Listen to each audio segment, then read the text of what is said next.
वंदे मातरम इतना महान था, जिसकी भावना इतनी महान थी, तो फिर पिछली सदी में इसके साथ इतना बड़ा अन्याय क्यों हुआ?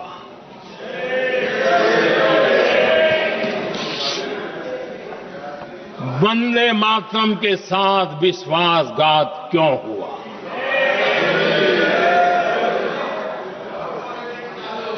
ये अन्याय क्यों हुआ?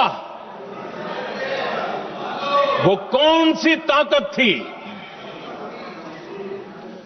जिसकी इच्छा खुद पूज्य बापू की भावनाओं पर भी भारी पड़ गई, जिसने वंदे मातरम जैसी पवित्र भावना को भी विवादों में घसीट दिया? मैं समझता हूं कि आज जब हम वंदे मातरम के 150 वर्ष का पर्व मना रहे हैं, चर्चा कर रहे हैं, तो हमें उन परिस्थितियों को भी हमारी नई पीढ़ियों को जरूर बताना हमारा दायित्व है, जिससे के वजह से वंदे मातरम के साथ विश्वासघात किया गया। वंदे मातरम के प्रति मुस्लिम लीग की विरोध की राजनीति तेज होती जा रही थी। मोहम्मद अली जिन्ना ने लखनऊ से 15 अक्टूबर 1937 को वंदे मातरम के विरुद्ध का नारा बुलंद किया।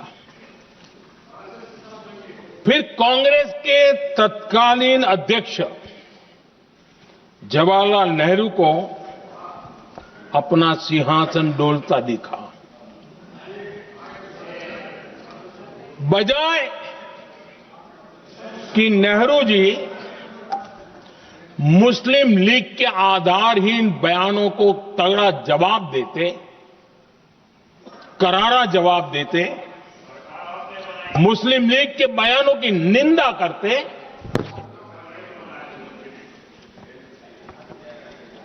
और वंदे मातरम के प्रति खुद की भी और कांग्रेस पार्टी की भी निष्ठा को प्रकट करते हैं।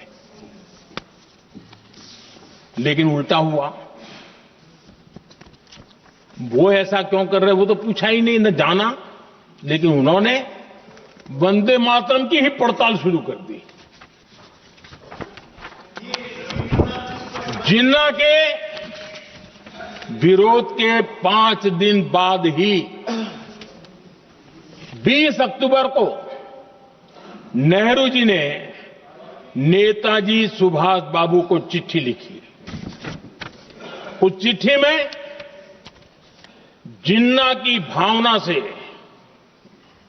नेहरू जी अपनी सहमति जताते हुए कि वंदे मातरम की, ये जो उन्होंने सुभाष बाबू को लिखा है, वंदे मातरम की आनंद मठ वाली पृष्ठभूमि मुसलमानों को इरिटेट कर सकती है।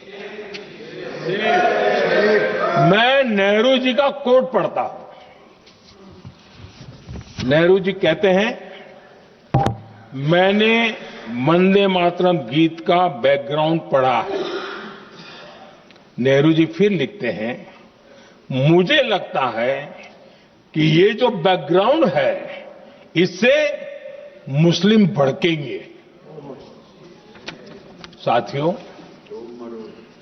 इसके बाद कांग्रेस की तरफ से बयान आया कि 26 अक्टूबर से कांग्रेस कार्य समिति की एक बैठक कोलकाता में होगी, जिसमें वंदे मातरम के उपयोग की समीक्षा की जाएगी।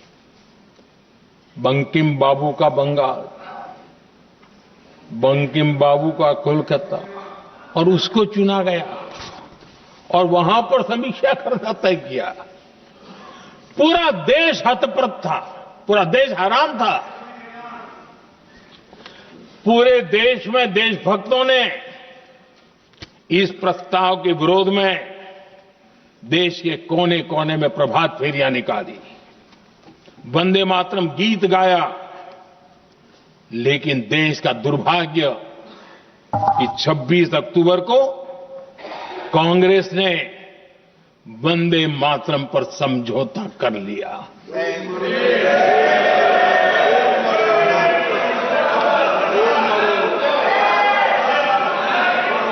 वंदे मातरम के टुकड़े करने के फैसले में, वंदे मातरम के टुकड़े कर दिए। उस फैसले के पीछे नकाब ये पहना गया, चोला ये पहना गया कि ये तो सामाजिक सद्भाव का काम है। लेकिन इतिहास इस बात का गवाह है कि कांग्रेस ने मुस्लिम लीग के सामने घुटने टेक दिए और मुस्लिम लीग के दबाव में किया। और कांग्रेस का ये तुष्टीकरण की राजनीति को साधने का एक तरीका था। आदरणीय अध्यक्ष जी, तुष्टीकरण की राजनीति के दबाव में कांग्रेस वंदे मातरम के बंटवारे के लिए झुकी। इसलिए कांग्रेस को एक दिन भारत के बंटवारे के लिए झुकना पड़ा।